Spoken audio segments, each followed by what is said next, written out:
Hello friends, कैसे हैं आप सब लोग। होप सब बढ़िया होंगे और आप लोगों की स्टडी भी बढ़िया चल रही होगी। सो फ्रेंड्स, आज इस वीडियो में हम उत्तराखंड के प्रमुख व्यक्तित्वों के बारे में डिस्कस करने वाले हैं।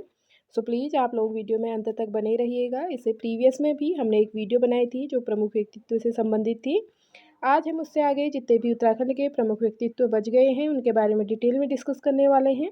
ये टॉपिक एग्जाम के पॉइंट ऑफ व्यू से काफ़ी इंपॉर्टेंट है। सो प्लीज़ आप लोग वीडियो में अंत तक बने रहिएगा।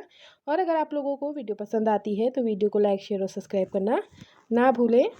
देखिएगा, लास्ट हमने प्रीवियस वीडियो में जगमोहन सिंह नेगी तक देखा था। आज हम उससे आगे देखेंगे। नेक्स्ट है जो वो है सोबन सिंह जीना। इनका जन्म 4 अगस्त 1909 में ग्राम सुनौली मल्लाशुनरा अल्मोड़ा में हुआ था। इनकी माता का नाम किसनी देवी और पिता का नाम प्रेम सिंह था। सोबन सिंह जीना प्रबुद्ध विधिवेता और कर्मठ समाज सेवी और कुशल पत्रकार भी रहे हैं। कुमाऊं राजपूत परिषद के ये संस्थापक भी रहे थे। अंग्रेजों ने इन्हें राय बहादुर की पदवी देकर सम्मानित किया था। कुमाऊं में भारतीय जनसंघ के संस्थापक सदस्य भी ये रहे और उत्तर प्रदेश शासन प्रति विकास मंत्री भी ये रह चुके थे। सन 1977 में अल्मोड़ा बारामंडल से विधायक पर्वतीय विकास मंत्री भाजपा से ये बने थे और 2 अक्टूबर 1989 में इनका निधन हो जाता है। ये काफ़ी इंपॉर्टेंट टॉपिक है तो आप लोग अच्छे से नोट बना लीजिएगा। नेक्स्ट देखिएगा, इनके नाम से सोबन सिंह जीना विश्वविद्यालय अल्मोड़ा में अगस्त 2020 में खोला गया। देखिए, जो सोबन सिंह जीना विश्वविद्यालय है अल्मोड़ा में, ये अगस्त 2020 को खोला गया था। उसके बाद जो नेक्स्ट व्यक्तित्व हैं वो है भवानी सिंह रावत। इनका जन्म 8 अक्टूबर 1910 ईस्वी को पौड़ी दुगट्टा नाथपुर पंचर गांव में हुआ था। आज़ाद के नेतृत्व वाले हिंदुस्तान समाजवादी प्रजातांत्रिक संघ के 1 साल उत्तराखंड के सदस्य थे। दुगट्टा पौड़ी में इन्होंने शहीद मेले की शुरुआत की थी। देखिए, जो दुगट्टा पौड़ी में शहीद मेले की शुरुआत की थी वो भवानी सिंह रावत द्वारा ही की गई थी। 6 मई 1986 को रुड़की में इनका निधन हो जाता है। उसके बाद जो नेक्स्ट व्यक्तित्व हैं वो हैं डॉक्टर सी प्रसाद डबराल। इनका जन्म 12 नवंबर 1912 को गहली गांव पौड़ी में हुआ था। इनकी माता का नाम भानुमती डबराल और पिता का नाम कृष्णदत्त डबराल था। पत्नी इनकी विश्वेश्वरी डबराल थी। ये घुमक्कड़ी के शौक के चलते इनको चारण कहा जाता था। देखिए, चारण उपनाम है शिव प्रसाद डबराल का। ये इनका उपनाम इसलिए पड़ा क्योंकि ये घुमक्कड़ी के शौकीन थे। इनको इंसाइक्लोपीडिया ऑफ उत्तराखंड के नाम से भी जाना जाता था। उत्तराखंड का इतिहास के 12 भाग इन्होंने लिखे थे। उत्तराखंड विद्या भवन नाम से पुस्तकालय एवं संग्रहालय खोलकर इन्होंने 30,000 पुस्तकों का संग्रह किया था। गोरा बादल, महाराजा संग्राम, गढ़वाली मेघदूत स्मृति, संघर्ष संगीत आदि इनके प्रसिद्ध ग्रंथ थे। 24 नवंबर 1999 स्वयं करके पूर्व ज्योतिषी गणना के अनुसार इन्होंने प्राण त्याग दिया था। ये था श्री प्रसाद डबराल के बारे में। ये काफ़ी बार पूछा जाता है। नेक्स्ट हैं ललिता प्रसाद नैथानी। इनका जन्म 1913 में पौड़ी के नैथाणा गांव में हुआ था। इनकी प्रमुख कृतियां गढ़वाल बाबर तक और अब मालिनी सभ्यता के खंडहर, कण्वाश्रम, गढ़वाल चित्रकला शैली आदि हैं। कोटद्वार में माल नदी के तट पर कण्वाश्रम की स्थापना के योगदान इन्होंने दिया था और 20 नवंबर 1988 में इनकी मृत्यु हो जाती है। उसके बाद जो नेक्स्ट व्यक्तित्व हैं वो है श्रीदेव सुमन। इनका जन्म 25 मई 1916 को टिहरी जौल गांव में हुआ था। 23 जनवरी 1939 में देहरादून को टिहरी राज्य प्रजामंडल की स्थापना की और इनके द्वारा दिया गया प्रसिद्ध नारा तुम मुझे तोड़ सकते हो मोड़ नहीं सकते। 21 फरवरी 1944 को इनके ऊपर राजद्रोही का मुकदमा चलाया गया था और 3 मई 1944 को अपना आमरण अनशन इन्होंने प्रारंभ किया। 25 जुलाई 1944 को 84 दिनों के भूख हड़ताल के बाद इनका निधन हो गया था।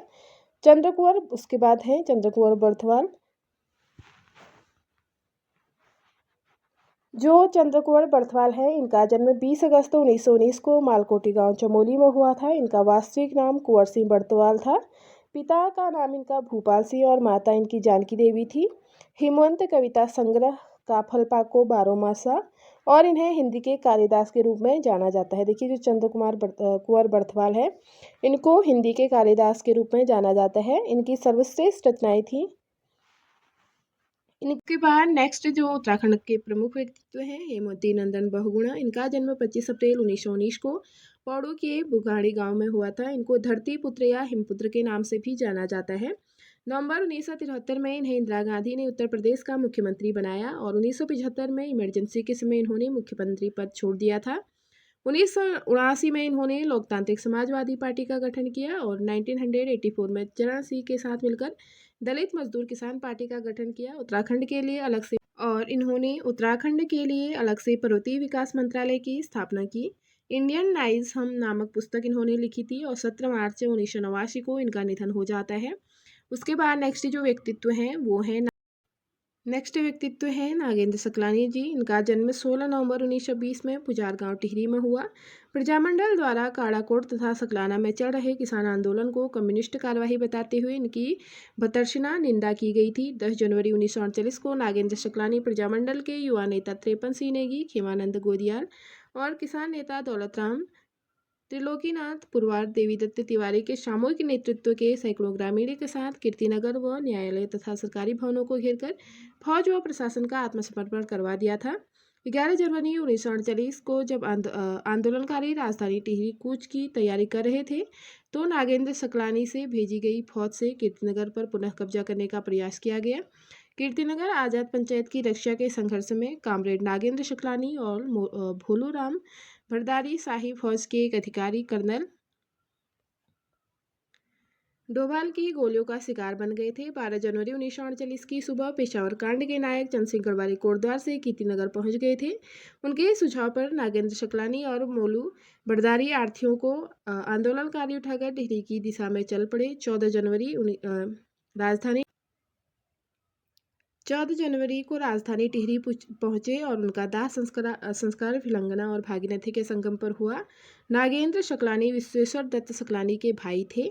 1 अगस्त 1949 टिहरी रियासत भारत संघ में इसका विलय हो जाता है। उसके बाद नेक्स्ट जो व्यक्तित्व हैं वो है महाराजा मानवेंद्र शाह। इनका जन्म टिहरी के प्रतापनगर में 26 मई 1921 ईस्वी को हुआ। 25 अक्टूबर 1946 को इनका राज तिलक हुआ था। 1 अगस्त 1949 को टिहरी राज्य का विलय भारत सरकार में कर दिया गया और 1952 में फिर ये 1957 से 2004 में टिहरी सीट से 8वीं बार चुनाव जीते और इनकी मृत्यु 5 जनवरी 2007 को हो जाती है। उसके बाद जो नेक्स्ट व्यक्तित्व हैं वो हैं गोरा पंत, जिनका उपनाम था शिवानी। इनका जन्म 17 अक्टूबर 1923 में गुजरात राजकोट में हुआ। इनके पिता अश्विनी कुमार पांडे कुमाऊनी ब्राह्मण परिवार से थे। राजकोट रियासत में एक शिक्षक थे और 1951 में मुर्गाहुन IMA चिकन लघु कहानी इन्होंने लिखी। 1960 में इनका पहला उपन्यास लाल हवेली थी। प्रसिद्ध कृति इनकी 14 फेरे, कृष्ण का शंपना चंपा, भारवी रति विलाप, विषकन्या, अपाधिनी, चारिवती यात्रा वृत्तांत, आत्मकथा है इनकी, शिवानी की श्रेष्ठ कहानियाँ, स्मृति कलश और सोंडे आदि। 1982 को गौरापंत जी को पद्मश्री पुरस्कार से नवाजा गया था। गौरापंत की मृत्यु 21 मार्च 2003 में हुई थी। सो फ्रेंड्स, ये थे उत्तराखंड के कुछ प्रमुख व्यक्तित्व जो एग्जाम के पॉइंट ऑफ व्यू से काफ़ी इंपॉर्टेंट है, क्योंकि ये टॉपिक हमारे एग्ज़ाम के पॉइंट ऑफ व्यू से काफ़ी इंपॉर्टेंट है। सो प्लीज़ आप लोग अच्छे से नोट्स बना लीजिएगा और अच्छे से रिवीजन कीजिएगा। मिलती हूँ एक नई वीडियो के साथ, तब तक के लिए bye bye, take care, thank you so much for watching. Video को लाइक, शेयर और सब्सक्राइब करना ना भूलें।